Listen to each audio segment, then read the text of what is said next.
Assalamualaikum warahmatullahi wabarakatuh. Saya Putri Namira Sekita akan menjelaskan permasalahan penelitian dan telaah pustaka. Langsung saja, pengertian masalah dalam penelitian. John Dewey dan Kerlinger mendefinisikan bahwa permasalahan adalah kesulitan yang dirasakan oleh orang awam maupun para peneliti. Permasalahan dapat juga diartikan sebagai sesuatu yang menghalangi tercapainya tujuan. Kriteria masalah penelitian. Yang pertama, memiliki nilai penelitian. Masalah yang akan dipecahkan akan berguna atau bermanfaat yang positif, terutama jika bermanfaat bagi masyarakat dan kepentingan bersama. Yang kedua, memiliki visibilitas, yang artinya masalah tersebut dapat dipecahkan atau dijawab. Faktor yang perlu diperhatikan di sini antara lain adanya data dan metode untuk memecahkan masalah, batas-batas masalah yang jelas, adanya alat atau instrumen untuk memecahkannya, adanya biaya yang diperlukan dan tidak bertentangan dengan hukum. Yang ketiga, sesuai dengan kualitas peneliti. Sesuai dengan kualitas peneliti ini artinya tingkat kesulitan masalah disesuaikan dengan tingkat kemampuan peneliti. Yang keempat, actual atau up to date, artinya permasalahan yang akan diteliti adalah fakta perilaku yang sedang hangat terjadi di tengah masyarakat, yang baru-baru booming gitu. Tentu saja aktualitas sebuah fakta perilaku akan selalu dinamis dan berubah setiap periode waktu tertentu. Yang kelima, urgent, artinya permasalahan yang diteliti haruslah sesuatu yang mendesak atau untuk diteliti. Dengan kata lain, jika tidak segera ditemukan jawabannya, akan dapat menimbulkan dampak-dampak negatif yang dapat merugikan kehidupan manusia. Dan evaluasi masalah penelitian harus berdasarkan beberapa parameter. 1. Menarik, bermanfaat, hal sesuatu yang baru, dapat diuji, dapat dilaksanakan, merupakan masalah yang penting, dan yang terakhir tidak melanggar etika. Identifikasi masalah perlu memperhatikan apakah masalah fokus yang dipilih itu cukup esensial menduduki urutan paling penting di antara masalah-masalah yang ada. Yang kedua, urgent atau mendesak untuk dipecahkan. Yang ketiga, bermanfaat bila dipecahkan. Hal-hal yang perlu diperhatikan adalah minat atau motivasi atau dorongan peneliti, kemampuan peneliti, lokasi penelitian, sumber data, populasi dan sampel, waktu, pendekatan atau metode yang digunakan, buku sumber yang tersedia, etika, dan birokrasi. Bila kesemua hal tersebut telah terpenuhi, maka suatu fokus masalah dapat dijadikan sebagai masalah penelitian untuk dicari jawabannya. Analisis masalah penelitian. Yang pertama ada analisis substansi masalah. Analisis substansi masalah itu sendiri, masalah yang dipilih memiliki relevansi akademik dalam arti termasuk bidang keilmuan. Misalnya sosiologi, antropologi, filologi, manajemen, teologi, dan sebagainya.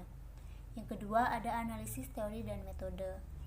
Yang ketiga ada analisis institusional, jenis, bobot, dan tujuan penelitian hendaknya disesuaikan dengan institusi mana penelitian mempersembahkan penelitiannya. Penelitian untuk persyaratan memperoleh gelar akademik tentu berbeda dengan penelitian pesanan atau penelitian tindakan action research.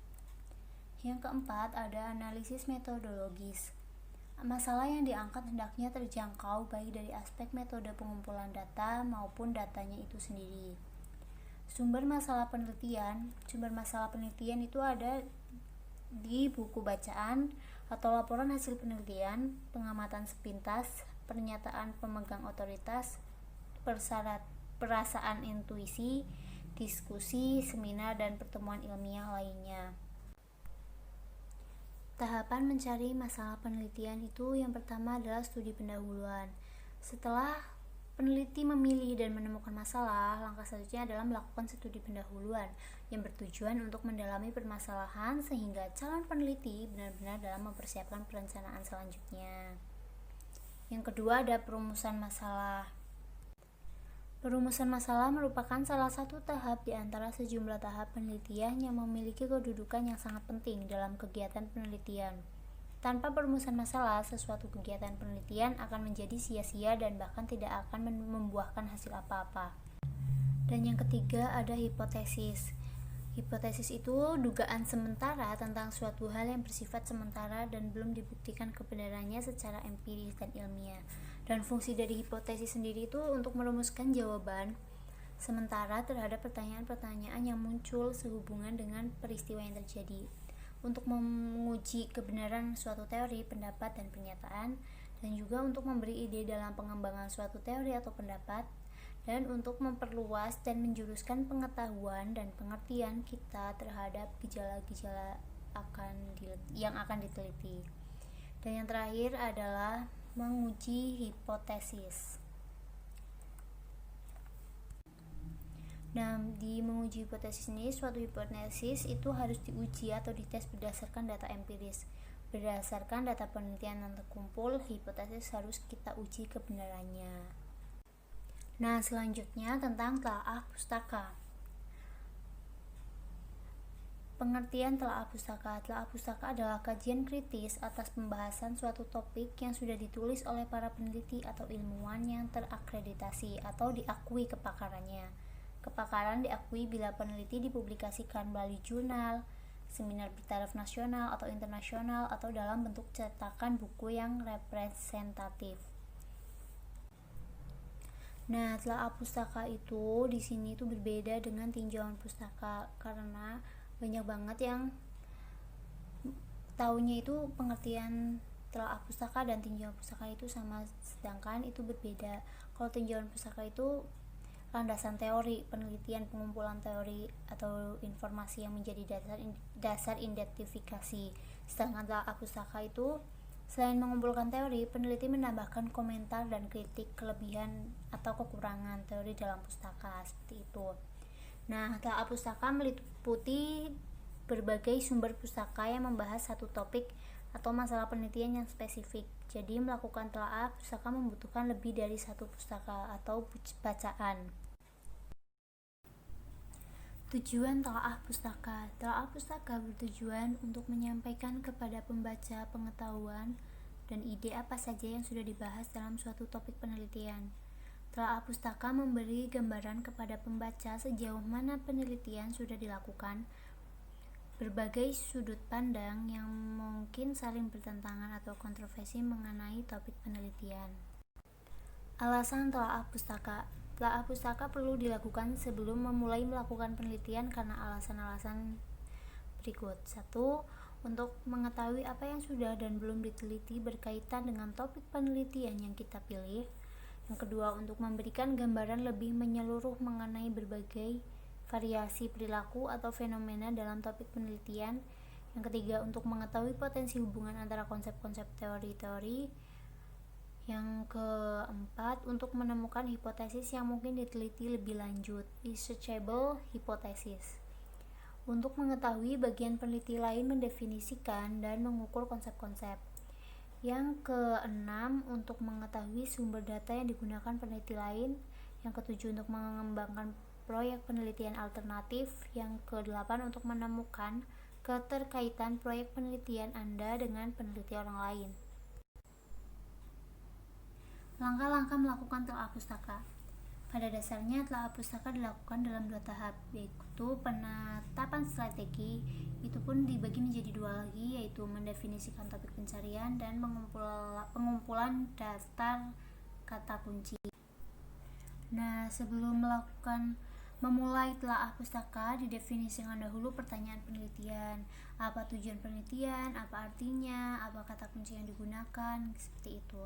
Dan pengumpulan daftar kata kunci. Perlu dikembangkan strategi pencarian yang akan efektif menemukan informasi yang berguna. Dan yang kedua ada identifikasi sumber pustaka.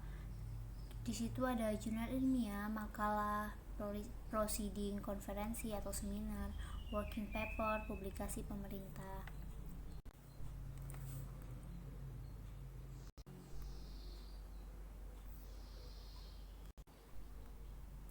Penulisan telaah pustaka. Dari berbagai versi penulisan telaah pustaka, terdapat 2 versi penulisan yang paling umum digunakan, yaitu penomoran, nomor yang kemudian dihubungkan dengan urutan pustaka dalam daftar pustaka 4, dan yang kedua penggunaan nama penulis dan tahun penulisan diterbitkan. Nah, yang terakhir ada kesalahan dalam melakukan telaah pustaka. Ini perlu diperhatikan bahwa jika terlalu banyak mengumpulkan pustaka itu pun menjadi suatu kesalahan.